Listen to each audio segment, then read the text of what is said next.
నిన్ను నిద్రపుచ్చి నిన్ను మత్తులోనికి లాగేసేటువంటి ఎన్నో ఆకర్షణలను వాడిని ముందుకు తీసుకొచ్చి బలహీనపరిచి నీకు తెలియకుండానే క్రమక్రమంగా నీలో రగిలినటువంటి ఆత్మాగ్నిని ఆర్పేసి నీకు తెలియకుండానే దేవునికి నిన్ను దూరంగా లాక్కొని పోయేటువంటి ఈ మాయ పన్నాగాలు సైతానుగాడికి వెన్నతో పెట్టిన విద్య. దానికి బంధాలను వాడుకుంటాడు, అనుబంధాలను వాడుకుంటాడు, వస్తువుల్ని వాడుకుంటాడు, వ్యక్తుల్ని వాడుకుంటాడు, సమాజంలో పరిస్థితులను వాడుకుంటాడు, నీ చుట్టూ ఉన్న క్లైమేట్ మొత్తాన్ని వాడు వినియోగించుకుంటాడు చాలా చమత్కారంగా.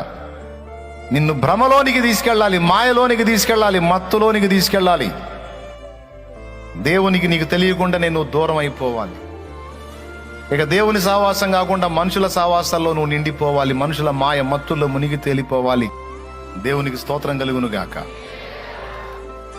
ఇక ఈ మాయా జగత్తు కదా, మోసం నిండిన సమాజం కదా, ఇక అన్నీగా బంధాలు అనుబంధాలు అంటే ఫస్ట్ అక్కడ మనల్ని దేవునికి దూరం చేసేటువంటి రిలేషన్స్లో కొన్ని ముఖ్యమైన